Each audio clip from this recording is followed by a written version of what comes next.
Lacey, I'm so excited to have you with me today. And I just want to thank you so much for accepting my invitation to be interviewed.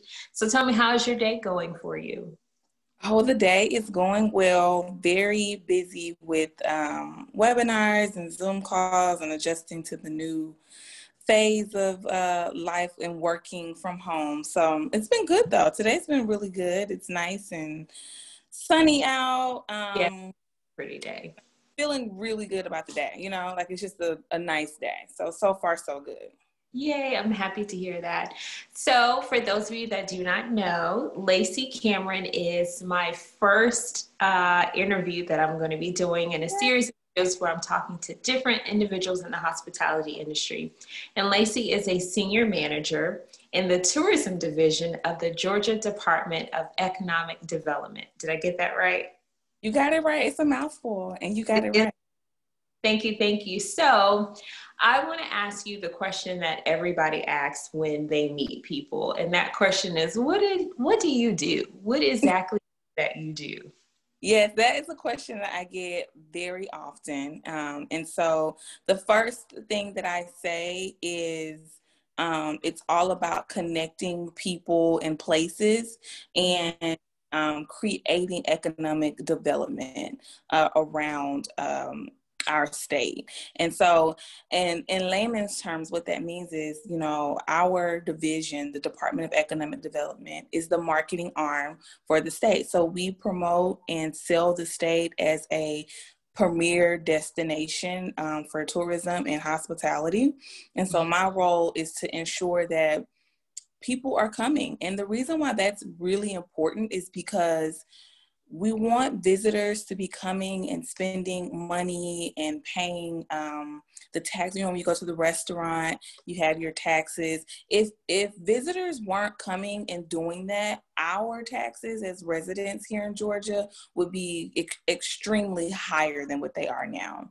And so that's something that you really don't think about a lot of times when a lot of people say, oh, I'm so tired of these visitors that come in, especially on the coast near the beach in Savannah. It can be over tourism or overpopulation. We have ways to deal with that as well. But for the most part, it is, driving that business to get people here to kind of help supplement and improve our economy here in the state of Georgia.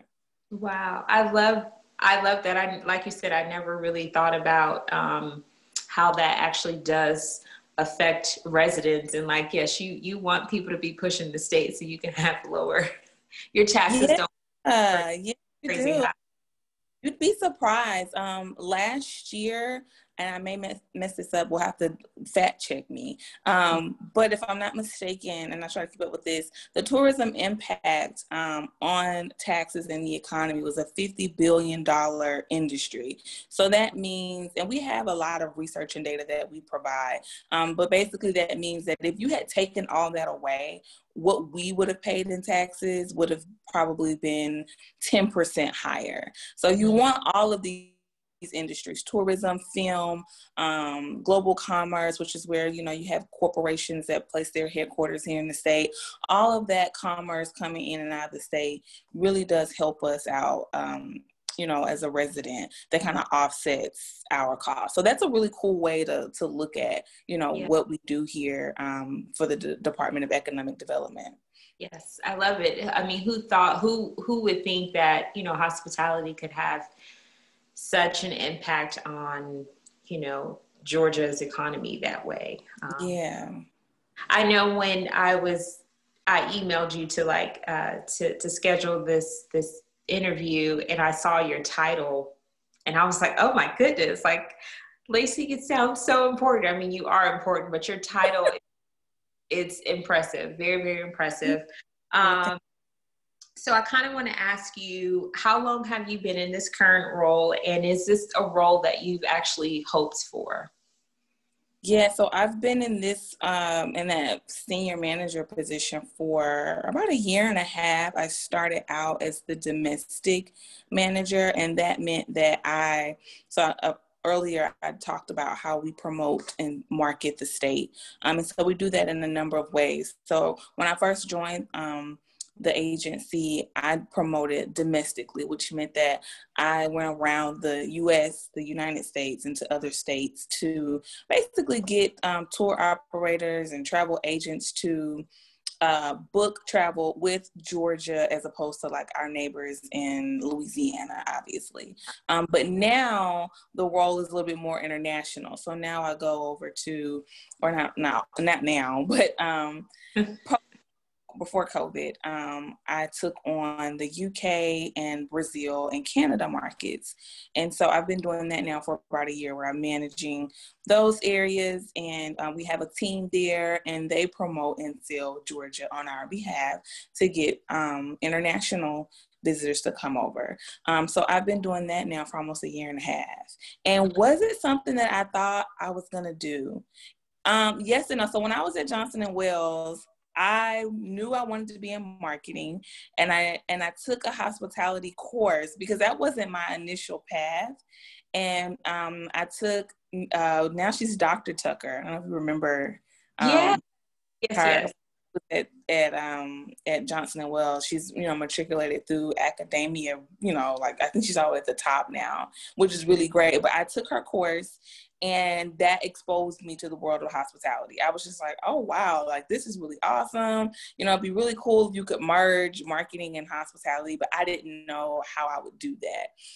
And so throughout my career, it kind of has just kind of happened just like that. So it's one of those things where I'm really grateful to have the opportunity to be working and doing something that I wanted to do. When I was studying in college, and then, actually seeing that come into fruition, in real life. So yeah, I did want to do it, but I just didn't know how it was going to work out, but it worked out. Yeah. And I think that's a great lesson too with how valuable the college experience is, because not only are you learning new information, but you're being exposed, like not just the content in class, but you're kind of being exposed to other ways and opportunities, which is why I really wanted to do this for my students, my hospitality students, is because sometimes there is a box that we put hospitality in, and we only think certain things or certain, opportunities are available, but being able to hear from you and talking about tourism, and not only just the tourism, the actual attractions, but the getting people to come to Georgia and reaching out to, other countries and getting them interested in coming to Georgia, which ties back to marketing, which is what you studied, which is right. So amazing. How it all kind of comes together. So let's kind of break down your role some more so that some more clarity. So I want to talk pre-COVID and then we'll talk post-COVID. So I think I remember you saying that you all have an office in the UK and what's the other country? And Brazil. And then we don't have an office in Canada, but we do quite a bit with the Canadian market. Okay. So when you say you have people that are, in these particular locations and they're helping to sell Georgia essentially, like what does that look like? What does that mean? Like, what are they doing? Who are they talking to? How are they getting people here? I guess I'll break it down in this way. I think it may help and make the most sense. I hope I don't confuse you guys, but so think about I'll answer the question in two parts. So if you yourself decided that you were going to take a trip to another country, let's say you are like, I am really loving Iceland. I just threw that out there. I don't even know why, because maybe I want to go to Iceland.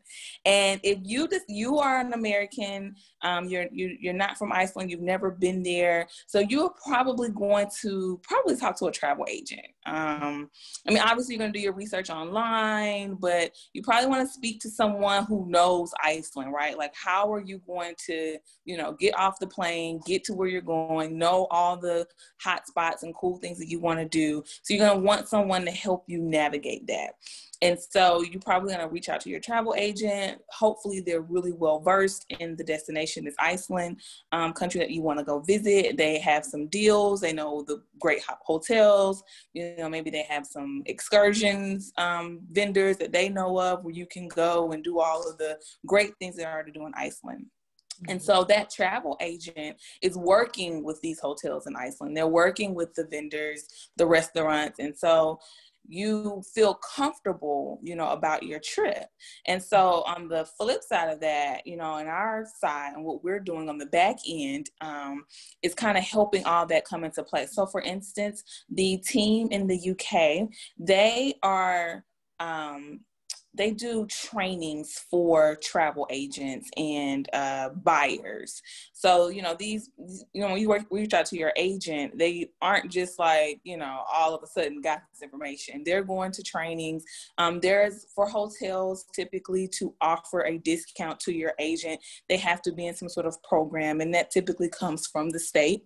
So we're essentially, kind of bridging all of that together. So you have our team that's going out, they're training these agents, they're talking to the hoteliers. We put together campaigns that will promote the South or the state of Georgia. Obviously, the airport is really big, so that's why we want to be pushing. We have this great airport in Atlanta. It's the largest international airport in the U.S. And so, all of that kind of helps people to go, oh, wait, I hadn't thought about Georgia before, but I've been seeing these campaigns of visit or explore Georgia. And when I was talking to, in the UK, believe it or not, they have a bunch, or we'll say post-COVID or before COVID, a lot of travel agent stores. Well, you don't really see that here in the U.S. as much anymore. It's kind of an old school thing. We're pretty savvy here. We pretty much book our trips online through Expedia and things like that. But over in the UK or in Europe, a lot of times they really heavily rely on an agent because, again, they're not American. They don't know exactly when they land in Atlanta what are all the great things to see and do. So they're relying on someone to help book their trip. And a lot of times it's a peace of mind, right? Like someone's booked it for you. You're like, whew, all I got to do is get on the plane and enjoy it. And that's what we want. So that's why these offices are crucial for us, because we want to make sure that when a consumer decides that they want to travel, especially in Europe, they call it a holiday. So when they decide they want to go on their holiday, we want them to consider us. And so we want these travel agents to know as much about Georgia as they can. So we create opportunities for them to do that. And then we also do a ton of campaigns with Expedia and TripAdvisor and Kayak and all of these different agent or travel agent type platforms. Right. So basically they're kind of, well, in the U.S., they pretty much have replaced travel agents. I shouldn't say replace, that's the wrong word. It's just, like I said, now more Americans are much more savvy to book their trip on their own. I've used a travel agent in the past to go to another country. So sometimes people still do. Or maybe they say, well, hey, I got my own airfare, but I just kind of need help with the hotel. Or maybe, if I'm going to go over to Costa Rica, can you hook me up with where to zip line? And so they may have that. And so, but in the UK, though, they rely heavily on a travel agent. And if for the people who don't, we do a lot of work with Expedia and TripAdvisor to make sure. So if you go on that website, you'll see banner ads, you'll see videos from us. And so we are creating that content to help push that message. So I hope that answered the question. It was a long answer, but I think that would help kind of understand why we have offices in other countries, to be educating them to come over and visit and see what Georgia's all about. Exactly. And they know that market, it's right. So they tell Georgia, us but they know who they're talking to. And I think that's just overall general marketing principle, period. You got to know your audience. Mm-hmm. You do. And I think too, the way that you would talk to a British person is very different from how I'm going to talk to you.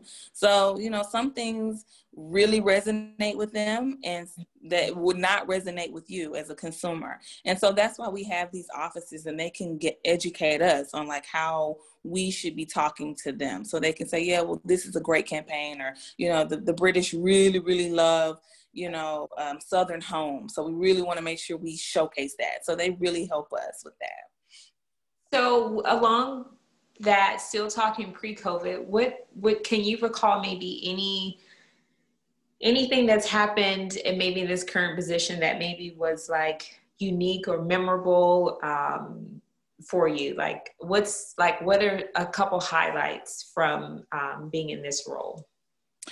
Well, you know what? I would say I talked about the economic impact numbers, and like last year was over 50 billion. I think actually it's over 60 billion economic impact. And when I see those numbers at the end of the year, that's really memorable and inspiring for my team and everybody that works so diligently to really prepare Georgia to be able to host these visitors. And so and I say that because in my world, I do these campaigns, we work on them, we go out, we go to these trade shows. So sometimes I don't really know exactly, how, if it worked or not. So then you get this report at the end of the year and you're like, what? $60 billion came to Georgia? Right. So obviously we want to be beating that every year. So that is encouraging because it lets us know that the work that we're doing is working. Then I'd say being able to meet these agents and to really see the consumers, and I'm very passionate about Georgia because I'm a native, and so I'm like, yes, go Team Georgia. I really, I'm interested. And then I get competitive too because I see my friends in Louisiana and, I'm like, yeah, New Orleans is great, but, we have this. Yeah. So it's really, and it's fun to see them and talk to them. So, I'd say the most memorable part of it really is the relationship building, that you get to go out and see and meet, all these different people and hear their stories on why they want to travel and what drew them to, decide to come to Georgia, because Georgia's a really, special place, but, we're not New York and we're not California. And, we don't have a large budget like those big states do to inside. Because, I see Visit California's commercials, but I don't necessarily know that people obviously put Georgia and California in the same place. So when you see people choosing to visit us and hearing why, it's really rewarding for me. Got it. So I want to kind of still talking pre-COVID, but go back in time just a little bit. You mentioned that you grew up here in Georgia. So tell me just a little bit about that. What was life like growing up as a Yeah, I'm born in Atlanta. And it's so funny because now people will say to me, like, I never meet anybody, from Atlanta. And I'm like, well, I don't know where everybody went, because when I was growing up, it was like so exciting here. And I think, I remember the Olympics when it was here, and I do remember the impact that had on the city. And a lot of people there was a lot of development at that time, and a lot of people migrated and stayed and, came and just kind of never left. So it does maybe feel like some of the natives, aren't here anymore. But I'm still here and I'm still, waving the flag. So, but definitely growing up in Atlanta was amazing. The culture, my mom would always make sure that we were really, really rooted in what was going on in arts and music and culture, and education is also really important for us. But I just remember going to the HBCU, like the Spelman Morehouse homecomings and the battle of the bands. Yeah. The Battle of the Bands, yes. I think it's still a thing. I don't know if it's as big as it was. But all of that really shaped probably how I became so passionate about the city and wanting to sell it, because for me, like seeing that at a young age was like, wow, like I love our culture here. All the food and it's still, Atlanta's metropolitan, but it's a southern city. And so I feel like I have the best of both worlds by having a very southern upbringing, but then still being able to be in a metropolitan city, was helpful, especially as I got later on, in my career and growing up. I think it kind of served me well. But yeah, definitely, all of the different culture and experiences and going to all the museums. I remember going to the Apex Museum on a field trip in elementary school. Do you remember that? I do. Actually still around. And so these experiences actually helped me to connect to our destination. And I remember going there in elementary school and just being, so wow that there was a museum, in my city that really talked about, African American culture, and just really had a deeper dive of, what was happening with the slave trade. And they made it very entertaining, to reach an elementary kid, you know what I mean? So we were able to have the, we were able to sit still long enough to really engage. And then learning about Atlanta's culture, Black history culture, I think it's been really important for me in growing up with that. And I remember the Apex had an amazing film documentary where they shot about Auburn Avenue and, the Royal Peacock Club, and just seeing all that was like, oh, wow, times were really fascinating, back then, and learning about that at a young age was, cool. And then I grew up with that. And so now, seeing the Apex still around and being able to share the stories has been really helpful. So growing up good. Yeah. And I think how empowering that is, so that really fuels your passion. Like, I'm proud of the state that I'm from. I'm proud of the state I'm from. So you did elementary, middle, high school here in the Atlanta area. And so now it became time to prepare for college. And so you chose Johnson and Wales University. So tell me your Johnson and Wales story. Yeah, I'll go back a little bit before I got to Johnson & Wales. This is a part of my upbringing. Okay. In high school, I was in DECA, which is a marketing club. And I remember I took a marketing class in high school. Shout out to Tri-Cities High School. I have to do that because that's obviously a huge part.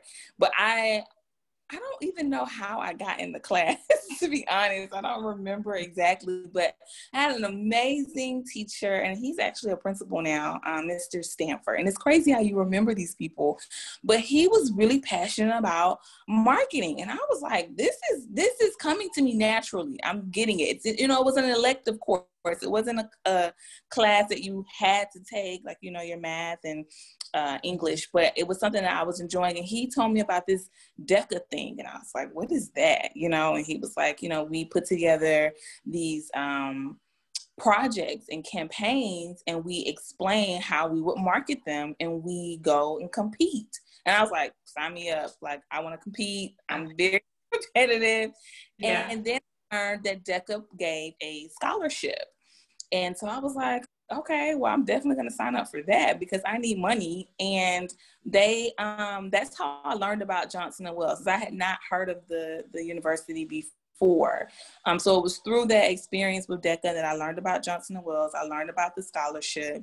And honestly, Johnson & Wales gave me the most money, scholarship dollars. And that's how university. Yeah, like that's how I end up picking them, honestly. Yeah.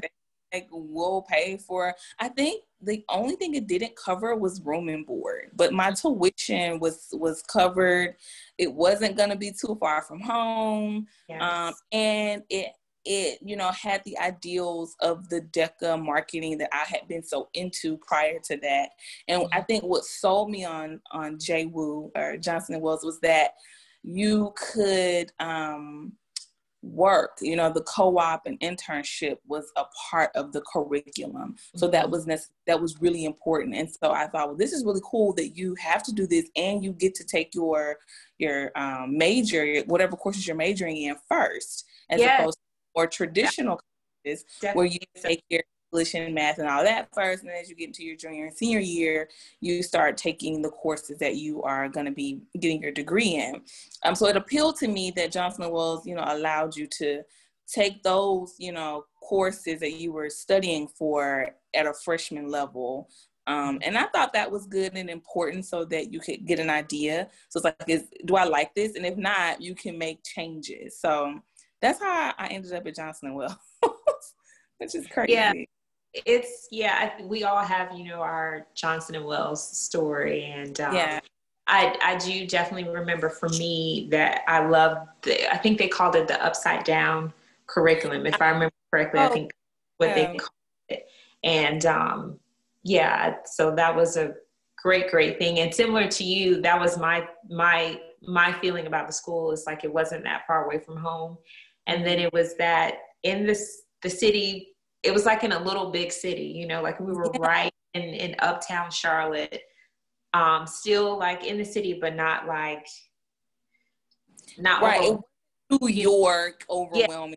I don't know where I am, but yeah, my upbringing, you know, I had been, you know, used to a somewhat large city, and I wanted to keep that. I thought it was important. I didn't want to go to a really small college town because I had learned through, you know, visiting other smaller areas. I'm not, well, I am now, but at the time I was not a country girl.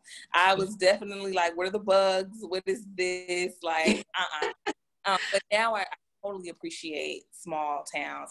I think they're so peaceful, and I think that's why people who live in those areas live to be for a long time. That, you know, a lot of times you see people from these areas and they're like 98 or 100 years old because the way of life is amazing. But at 18 years old, I was not interested in being anywhere where there was just like one Walmart and not very much else to do.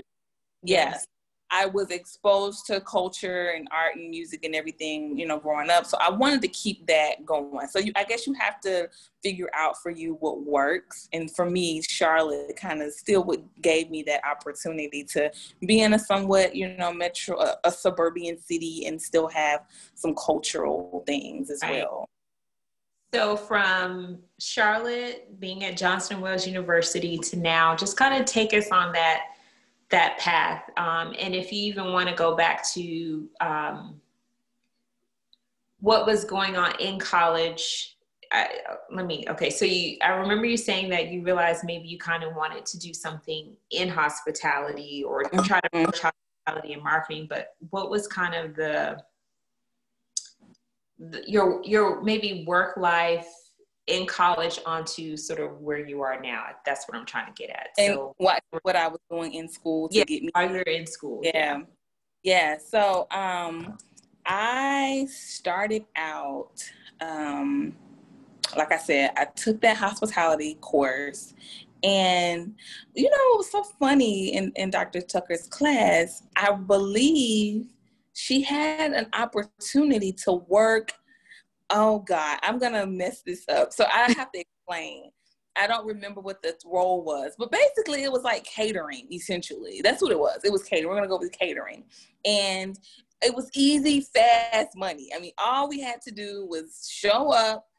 Wear like all black or something. Yeah, wear your black. And it was like we were at these really very nice homes. I don't even know what kind of event it was. You know, I think it was just whatever it was, and it was at a really nice venue, and we got to plate the food and serve it. It depends on, they put us in teams, so we had an opportunity to, you know, either be in the kitchen, or you could be in the front of the house, or you could host, you know, just kind of greet people and welcome them as they came into the party or the event. And then at the end, you got to eat whatever was, you know, left over. You could drink. I mean, if you were older, actually, no, I don't think any of these events had alcohol because we were students. Maybe once I got out of school, though, I started doing more, like, you know, weddings and things like that. But I remember that was like really cool. And then they gave us cash money. I was like, what? Like, we just did all this and we're getting paid this evening? Yes. Miss Tucker, at the time she was Miss Tucker, now she's Dr. Tucker. I was like, when can I do more of these events? I want to do more stuff like this. And so what was cool though, I had done that event, and then we'd go to class and we'd learn about events. It was like, oh my gosh, so you got to understand, you know, the decorum of an event. What type of event? Do you need volunteers? Are you going to pay them? You know, are you up to code? And so I started actually taking these courses, and I was like, this is really cool that I saw firsthand, you know, from the behind the scenes of what it was taking to make this event happen. And now I'm in class learning about how to do so, you know, in this hospitality course. And so from there, I actually met a woman who at the time was working for Time Warner. Actually, no, she was working for the city of Charlotte. And so basically like the Charlotte DMO, which is the Destination Marketing Office, and they were in charge of marketing Charlotte as a destination. I didn't know any of this at the time. I just knew she had a cool job. Her office was at Time Warner Cable Arena. I don't even know what the arena's name is now. And I was like, wait, you work at the arena? Like, wow, like that's pretty cool. And we had been talking about arenas in class. And so I told her that I had to do an internship for credit. And at the time I had not yet secured an internship. And so she said, well, we may have some openings, just keep in touch. And I'm like, oh, this lady's probably gonna forget me. I don't expect that she's going to, really follow up. So I sent her an email. I don't expect to hear from her. I'm like, she's probably extremely busy, because her role was in operations. And at that time I learned that she was the person that made before every game. So at the time it was the Charlotte Bobcats. I think they're back to the Charlotte Hornets now. But at the time it was the Bobcats, and Michael Jordan had just come in, and, everybody was really excited because he was owning this team. And her role was to make sure everything was perfect for these games. And not only the games, any event at the arena. So concerts, anything. And I just thought that was so fascinating. So I knew that she was a busy lady. She was really important, and I didn't expect to hear from her. And oh my God, she emails me back and she's like, yeah, can you start next week? And I'm like, whoa, oh my God, this is amazing. Yeah. And it literally just went from there. I was interning with her. I think at this point I'm in my junior year at Johnson & Wales.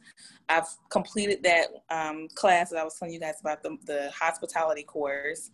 And then but my major was marketing. So, and my mind is turning. I'm like, how am I going to bridge this together? Because I kind of learned I like marketing, but marketing is broad. So I was like, I don't like advertising per se. I'm not a PR kind of girl. I do love the branding and I like campaigns. So, how am I going to do that and work in hospitality still? Because I'm still doing this catering gig on the side. Yeah. So it's quick cash. School. Still doing the catering, and now this interning. Wow, Lacey, I did not. I mean, I'm like, where was? I don't know. Girl, you didn't see me because talk about at school. I literally I hate early mornings, but I had to schedule those 7 and 9 a.m. classes because on the back end, I knew that in these catering jobs, they go late.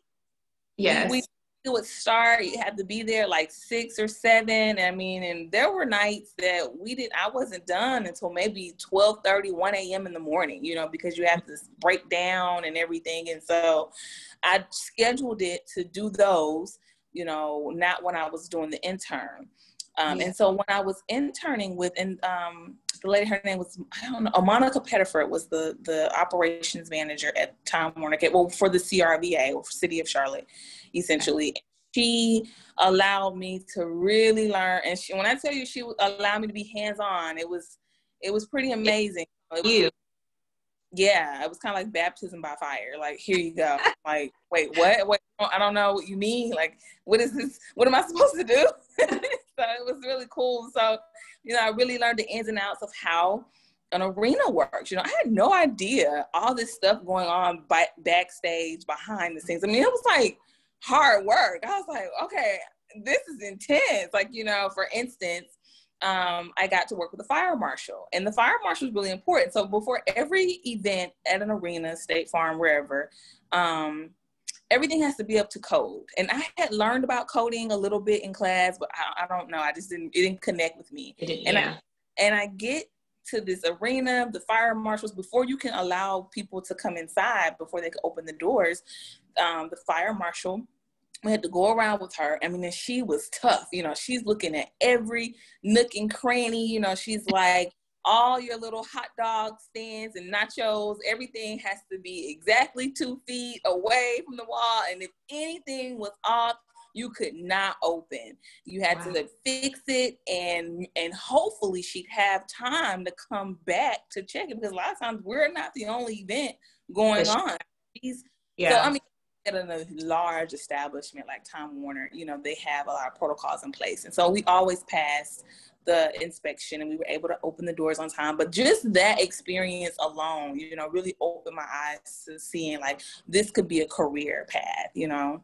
And so I end up, so this now I'm going into my senior year and I'm like, hey, you know, I really enjoyed this internship. You know, if any opportunity, you know, was available for me to work, I'm like, I really want to be considered. And they were like, yeah, okay, you know, we'll keep you in mind. I'm like, okay. So now I'm getting ready to graduate and I'm the whole time, like, I'm probably emailing her like weekly because I'm like, I need a job because I'm about to get out of school and I gotta, you know, I have bills now. Okay. Cause now I'm living on campus. Like, how am I gonna live? I want to get a car. You know, now I'm an adult, you know, I'm like, oh my God, no one tells you have to pay for everything by yourself. So, she says, well, there's actually a marketing coordinator position, you know, and, you know, I think you'd be good because you already have some experience. And it was so beautiful.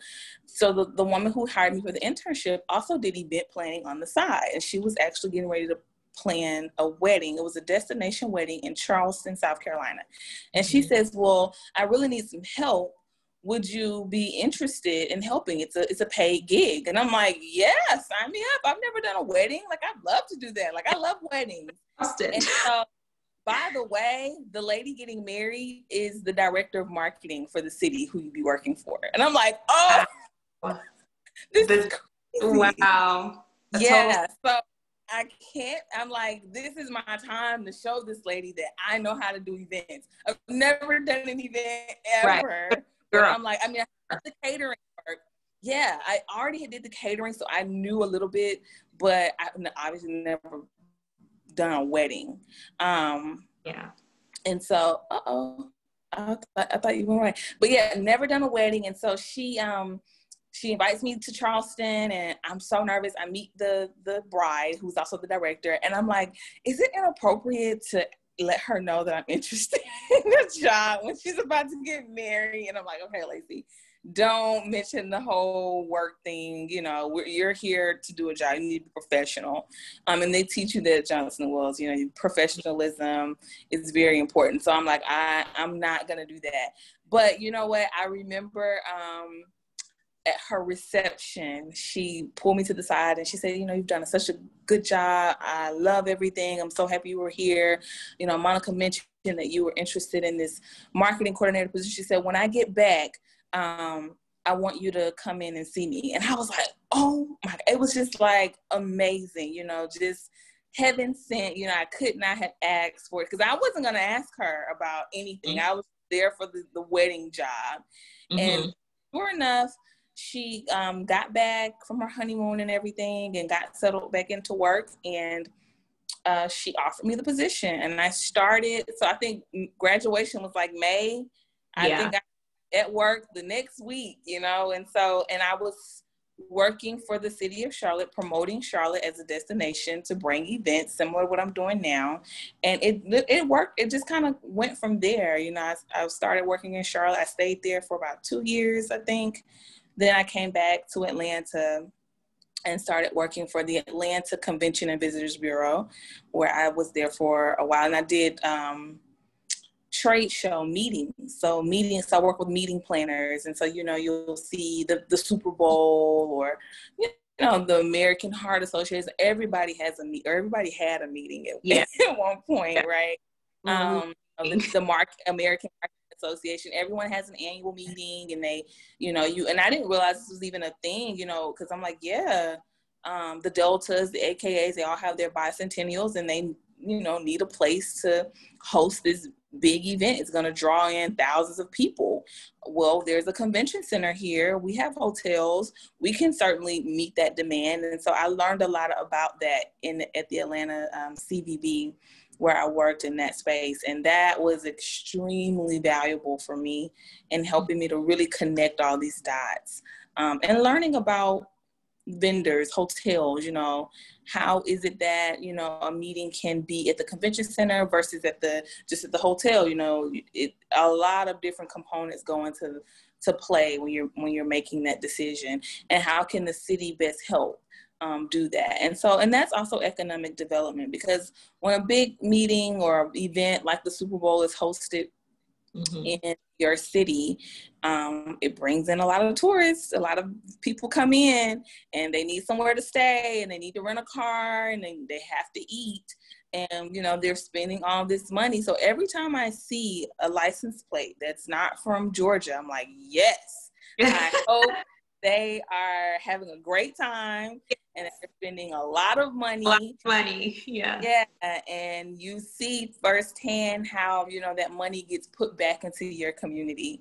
And so that's been great. And so then I left the Atlanta CVB and started with the state, I think in 2016. I can't even remember now where I am now. So that's kind of the journey. And I think Johnson and Wells, beyond a shadow of a doubt, helped me with that. Taking hospitality and marketing, it's just been extremely valuable. Yay. What a journey, and an exciting journey. And I love, because there will be people who will get to hear this conversation that may not be in hospitality, but what I hope they also pull from listening to your story is that you gotta pay attention to self, like notice what tickles your fancy, like what's exciting, but then also to keep pursuing. Cause I definitely see, like, you kept following up, you paid attention to what you liked, what you didn't like, and you went after what you did like. So I love that. So I have two more questions. The first one, I just kind of want to hear, now that we're experiencing COVID, like, what has work life been like? How has that impacted Georgia? And then the last question that I'll ask you is thinking about the later. So we talked about the now, we talked about the past, but where do you think you might want to go next? Okay. So I'll attack the COVID question first. So since COVID happened, tourism has taken a huge hit. I think we're probably the largest industry that's been affected the most, because people are not able to travel like they could. And I guess, now you can kind of fly a little bit, and people are kind of just easing into the idea of staying at a hotel. But it has been very, very different. So, the concept of a new normal really does, kind of exist in our industry. And so it means that the industry had to become very creative and resilient. When the pandemic first hit our office, one of the first things that we did was look at how to help the medical community. And so, what could that look like in terms of just being there, just similar how we would do, there were, and this happens all the time, hurricane season is big and always affects tourism, especially on the coast in Savannah and Jekyll Island. And so, you come together and you help out. And so a lot of hotels turned into, little mini medical centers, and they were so gracious to offer rooms to, essential employees and things like that. And so now my role really has kind of turned into aiding, our partners. And so, there's been a great response with the CARES Act, from the federal government, and funding for helping a lot of these businesses kind of save themselves. And so our office has been, really instrumental in helping small business owners or business owners and partners, tourism, alike, learn about where there's assistance for them so that they can continue working. And we've done a lot of campaigns about Georgia, exploring Georgia from home. Really, what's interesting, we went from really, really heavily marketing towards consumers and outside of the state, but we really hadn't talked to the resident, not often. And so now our focus has shifted to really allowing or showcasing to the residents, because you guys are really our biggest, or we are our biggest marketing, tools. When you visit someone, they hear you live in Atlanta and they want to know about that, or maybe you live in Valdosta or wherever. But a lot of times, sometimes people have no idea that there's this great restaurant or in their hometown. A lot of people don't realize how amazing the North Georgia mountains are. And so we've seen a huge increase in anything outdoors. So state parks, have just boomed right now. A lot of people are going hiking and getting outdoors, and they're going to the beaches, and which has been great. Just wear your mask, of course. We want to be respectful and socially distancing, but we've been doing a really robust campaign on showcasing what there is to do in Georgia for our residents, because we know that we're not necessarily promoting that you travel, because that, isn't the messaging that, we want to be consistent, and everyone is on different comfort levels with COVID. Some people are like, I don't care, like, give me the mask and I'm out of there. Like, I'm like, okay. And some people are like, no, I am staying home. I'm not going out. I have until there's a vaccine, I'm not leaving the house, So everybody kind of falls within a spectrum.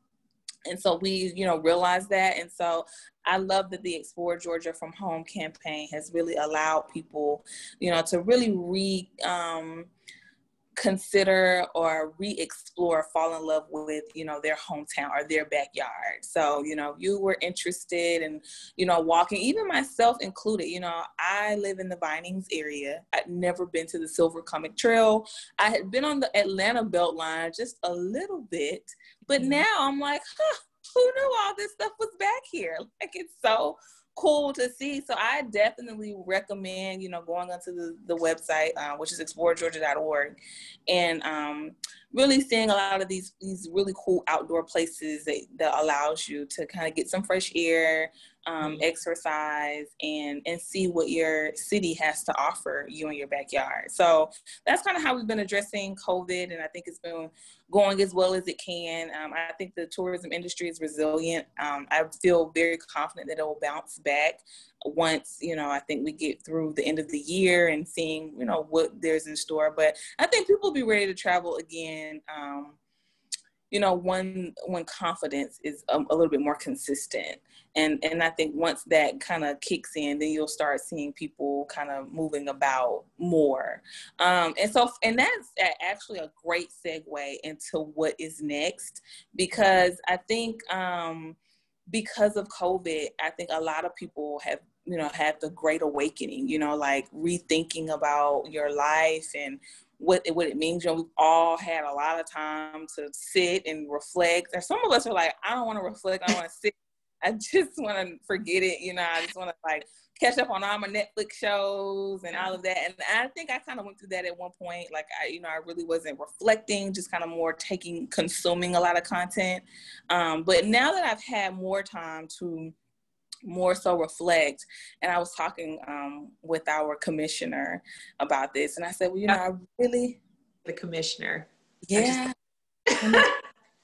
I love they're all great. Our senior leadership staff is fantastic.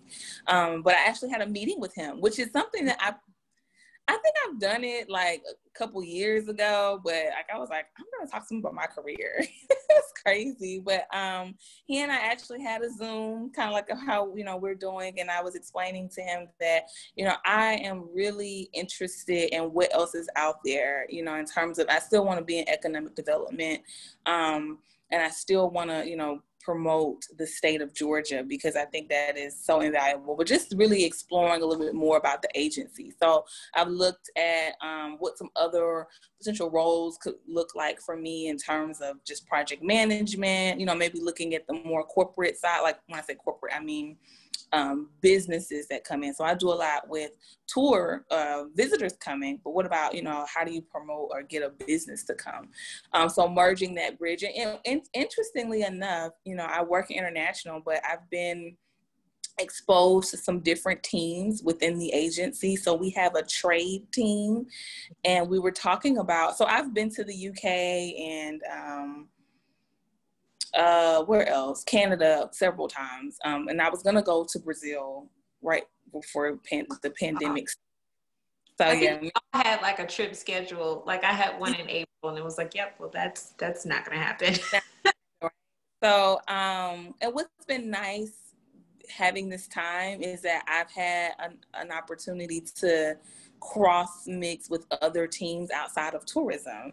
And so this international team, you know, for the first time I met, so like I said, there's a UK office for tourism, but I actually met the UK team for international trade, and they work with like the embassy, the protocol piece. Yeah, the general consulates, you Yes. know, that work on our behalf as well. So I got a chance to kind of meet those people. And so I think going forward, you know, really bridging that gap more and utilizing our other team members, you know, because before COVID, we were just like this, like, I know I got this trade show, I got this meeting, I got to be here this time, you know, I'm gone. You know, when you go over to the UK, you don't just go for like a day, you know, you're there for like a week and a half, and then you come back, there's another show. So I just really hadn't had the time to talk to the other teams. So I want to work with them more to really enhance, you know, my I guess I would say skill set, and really knowing all about the industry as opposed to just one sector, which is tourism. So I'm excited to be able to get to do that, you know, in the future. So, you know, I think in the future, you'll probably see me still promoting Georgia, but maybe I'll be, you know, doing it with tourism and the consulates and the embassies and the project manager, where you're actually project management, where you're actually bringing in a company. So you'll see me like across all facets. So I'm excited about that. Wow. Yeah. I just, your career is so fascinating. From the outside looking in, it's extremely fascinating. Yes. And I'm sure that there's like a lot of like work involved, and, you know, lots of meetings and time in front of the computer. But yes. I think at the end of the day, you know, I gather from you that it's so worth it when you think about the relationships that are being built, how you're helping the state of Georgia economically, definitely making an impact. So yeah, and that's the thing, you know, I just want to keep making an impact. I'm excited about the future. I'm also ready to get back out there and traveling and meeting and really, because I'm a relationship person. You know, I think that's what makes our agency so unique, is that, you know, the relationship is everything. You know, people do business with people who they feel comfortable with, and so I'm excited to be able to do that more, and I guess I would say expanding my contacts, you know, my network of contacts. So it's going to be good. And this has been a great time. I mean, I definitely needed to pause. So I'm really enjoying the great pause, and looking forward to getting back out there, because it has allowed me a lot of time to reflect and just catch up, you know, just breathe for a second. Yeah. A good reset. It's been a really good reset. Yeah, you know, we've re-looked at how we do things. Like, you know, does this make sense? Like, why were we going to that trade show in the first place? Like, that doesn't make sense. We could, you know, use, you know, our budget maybe a little bit more efficiently in this area. So that's been good as well, you know, just kind of figuring out, you know, where we could be stronger. Absolutely. So good. I'm happy. Yay. Yay. Well, yeah.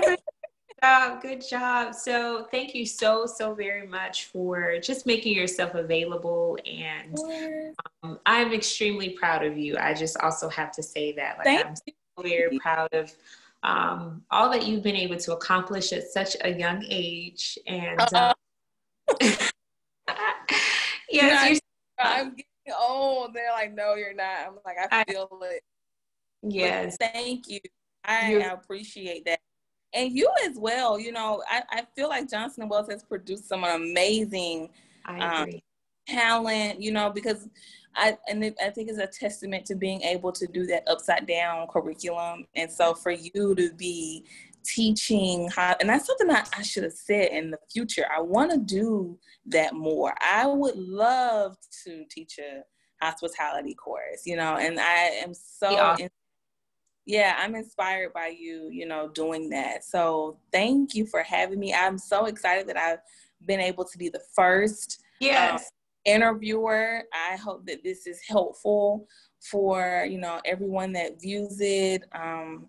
I definitely would say, just sticking to who you are. That's so important, is figuring out, what makes you tick. And that's hard. It's not easy a lot of times because you have so many influences, but hopefully during this time, people will really reflect. Yes. So you can see where your interests really lie. So, and seeing you, continuously come back and teach this course is fantastic. So thank you for making this impact. This is fantastic. I'm so excited. Yay. All righty. Well, until the next time, I will talk to you later. Sounds good. Take care. You guys have a great, I don't know when people will see this, but I love to wish people a great, farewell, like good evening, a good, momentum. Yeah. So I wish you great momentum ahead. I love that. Great momentum. So we'll Yeah. close that note. That's what we'll close with.